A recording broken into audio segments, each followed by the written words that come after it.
Bharatiya Janata party अपना स्थापना दिवस मना रही है और मध्य प्रदेश के लिहाज से देखा जाए तो ये साल बहुत ज्यादा महत्वपूर्ण होने जा रहा है। अगले साल विधानसभा चुनाव होने हैं, संगठन को मजबूती देना, चुनाव के लिए तैयार करना, तमाम नई चुनौतियां रहेंगी। और भारतीय जनता पार्टी के सबसे युवा प्रदेश अध्यक्ष वीडी शर्मा इस वक्त हमारे साथ मौजूद है इस पर बात करने के लिए। सुबह से आप भी दौड़ भाग में लगे हुए हैं, बरसिया मंडल में आप गए, वहां सब हुआ। लेकिन हम जब बात करते हैं, क्योंकि ये अब बड़ा चुनौती वाला साल शुरू होने वाला है आपका। चुनाव तो नवंबर 2023 में होंगे, लेकिन बूथ तैयार करना, कार्यकर्ता को तैयार करना, खासतौर से एक ऐसी पार्टी के सामने जो 15 महीनों तक सत्ता में यहां रही है, उसको पता है कि कैसे भारतीय जनता पार्टी को चुनौती देनी है। 2018 में उन्होंने दी थी।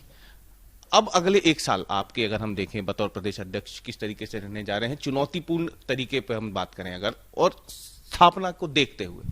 देखिए, हमारा नेतृत्व तो उस सिद्धांत का है जो बाक ओवर नहीं चाहता, और जिस प्रकार से कांग्रेस कमजोर होती चली जा रही है उसके अनुरूप जो चीजें होती रही हैं उसके बारे में बहुत कुछ नहीं कहना चाहता। लेकिन भारतीय जनता पार्टी के लिए कोई चैलेंज इसलिए मैं नहीं मानता कि आज माननीय प्रधानमंत्री जी के नेतृत्व में देश के अंदर भारतीय जनता पार्टी जो काम कर रही है, हमारे राज्य सरकारें माननीय मुख्यमंत्रियों के नेतृत्व में जिस प्रकार से काम कर रही हैं, और गरीबी हटाने का नारा न देकर के गरीबों का जीवन बदलने का जो काम कर रही हैं, ये इतना महत्वपूर्ण इस देश के अंदर है कि हर गरीब का जीवन बदलने का काम और सबका साथ, सबका विकास, सबका विश्वास जीतने का जो माननीय प्रधानमंत्री का मंत्र है, वो केवल मंत्र नहीं है, उसको जमीन पर चरितार्थ करने का काम आज भारतीय जनता पार्टी की सरकार और भारतीय जनता पार्टी का संगठन जो कर रहा है, उसका परिणाम है कि जनता का विश्वास हमारे नेतृत्व के प्रति, हमारी नीतियों और हमारे कार्यक्रमों में, और जो गरीब कल्याण की योजनाएं उन पर जनता का विश्वास है। उसका परिणाम है कि हम लगातार आगे बढ़ रहे हैं। इसलिए मैं कोई चैलेंज नहीं मानता। और भारतीय जनता पार्टी हमेशा से केवल चुनाव के लिए काम नहीं करती। कोरोना आता है तो कोरोना के संकट में भी कार्यकर्ता जान जोखिम में डाल करके अपनी सामाजिक भूमिका निभाता है, तो इसलिए हमें दिक्कत नहीं होती। हम तो 365 दिन 24 घंटे सक्रिय रह करके काम करते हैं। कुछ ऐसे सवाल हैं जो कि आज के दिन के लिए ही खासतौर से लगता है कि वाजिब हो जाते हैं। वो ये कि आप आज प्रदेश अध्यक्ष के पद तक पहुंचे, एक कार्यकर्ता से सफर आपका शुरू हुआ, लेकिन बतौर वीडी शर्मा कब आपको महसूस हुआ कि भारतीय जनता पार्टी की विचारधारा से जुड़ना है? किस चीज ने प्रेरित किया? देखिए, मैं तो कॉलेज के अंदर जब पढ़ता था, जब मैं आया था, मेरे मन के अंदर कई इस प्रकार के मुद्दे आते थे जो कॉलेज के छात्रों की समस्याओं को लेकर के होते हैं। तो मैं फर्स्ट ईयर के अंदर ही जब मैं इस काम को मैंने शुरू किया तो वहां विद्यार्थी परिषद के लोगों ने पकड़ लिया कि भाई इसके अंदर कुछ काम करने का, इस प्रकार के मुद्दे उठाता है ये छात्र।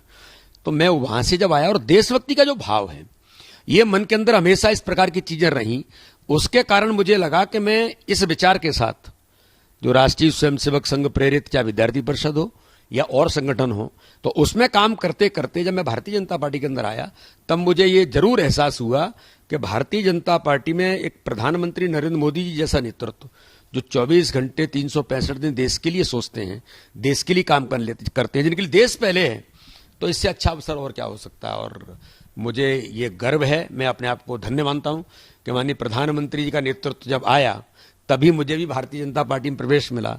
और मैं झारखंड के अंदर था, उसके बाद नेहरू युवा केंद्र का वाइस चेयरमैन उनके नेतृत्व में बना। लगातार हम लोग यूथ के लिए काम करते रहे। बाद में मध्य प्रदेश भारतीय जनता पार्टी में काम करने का अवसर मिला, और आज माननीय प्रधानमंत्री, माननीय अमित जी का आशीर्वाद, माननीय नड्डा जी का स्नेह, और हमारे मध्य प्रदेश का जो नेतृत्व है, उन सबको जो ताकत दी, सबने मिलकर के ताकत दी। जो मैंने कहा कि मध्य प्रदेश के अंदर अगर मैं अध्यक्ष बनाऊं तो अध्यक्ष पद तो मिल सकता है, उसके अनुरूप अपने आप को बनाना ये बड़ा चैलेंज होता है। मैं इस काम को अपने अंदर आज भी सीखने का प्रयास कर रहा हूं कि मैं उसके अनुरूप बन सकूं, और सभी नेतृत्व को जो मैंने विश्वास दिलाया हम उस पर खरा उतर सकें, ये मेरा प्रयास जारी है। एक आखिरी सवाल, भारतीय जनता पार्टी अन्य राजनीतिक दलों से अलग कैसे है? क्या ऐसी बात है जो भाजपा को अन्य दलों से अलग बनाती है?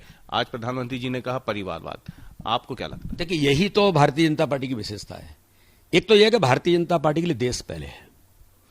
माननीय प्रधानमंत्री जी ने कहा कि हम कैडर बेस्ड ऑर्गेनाइजेशन हैं, मैं भी एक कार्यकर्ता हूं, मुझे संगठन आदेश करे मुझे क्या काम करना है। ये कैडर बेस्ड ऑर्गेनाइजेशन होना ये बहुत महत्वपूर्ण पहलू है जो अन्य दलों से भारतीय जनता पार्टी को अलग बनाता है। दूसरा, माननीय प्रधानमंत्री ने कहा कि परिवारवाद देश के लोकतंत्र को खोखला कर रहा है। कई पार्टियां तो केवल परिवारवाद पर ही चल रही हैं, लेकिन माननीय प्रधानमंत्री आज से नहीं, पहले दिन से उनका यह प्रयास रहा है कि ये चीज भारतीय जनता पार्टी के अंदर न हो। और मैं आज विश्वास से कहता हूं कि भारतीय जनता पार्टी परिवारवाद से विमुख होकर के आज राष्ट्रवाद की उस धारा पर जो काम कर रही है, यह हमारे लिए बहुत महत्वपूर्ण है। ये अन्य दलों से भारतीय जनता पार्टी को अलग बनाता है। तीसरी बात मैं कहना चाहता हूं कि जिस प्रकार से आज भारत की राजनीति में लोग ये कहते थे कि प्रधानमंत्री की हम 1 रुपया भेजते हैं 85 भ्रष्टाचार में चला जाता है, 15 पैसे गरीब तक पहुंचता है। लेकिन भारत के प्रधानमंत्री मोदी जी के आने के बाद उन्होंने कहा नहीं, उन्होंने करके दिखाया कि सीधे सीधे डायरेक्ट ट्रांजैक्शन कैसे होगा। अगर 1 रुपया गरीब के पास जाना है तो 1 रुपया ही गरीब के पास पहुंचता है। जीरो टॉलरेंस करप्शन पर माननीय प्रधानमंत्री के नेतृत्व में इस भारत के अंदर आजादी के इतिहास में पहली बार इस प्रकार के अभियान और इस प्रकार के माध्यम से आज परिवर्तन देश के अंदर आया। तो ये भारतीय जनता पार्टी अलग प्रकार का दल है जो इस दिशा में अंत्योदय के विचार को लेकर के गरीबों का जीवन बदलने का काम कर रहा है। गरीब हटाने का नारा नहीं, गरीबों का जीवन कैसे बदलेगा, आज बदलने का काम भारतीय जनता पार्टी की सरकार माननीय मोदी जी के नेतृत्व में हमारी सरकार चाहे केंद्र के अंदर होगी या राज्य के अंदर होगी, वो लगातार कर रही है। बहुत बात करनी थी। मध्य प्रदेश भारतीय जनता पार्टी के प्रदेश अध्यक्ष वी डी शर्मा, जिन्होंने भाजपा में क्यों आए, भाजपा किस तरीके से काम करती है, 2023 तक क्या चुनौतियां रहेंगी, कैसे उनसे निपटेगी, इन तमाम पहलुओं पर आज तक से खास बातचीत की। कैमरामैन इरशाद खान के साथ रवीश पाल सिंह, भोपाल।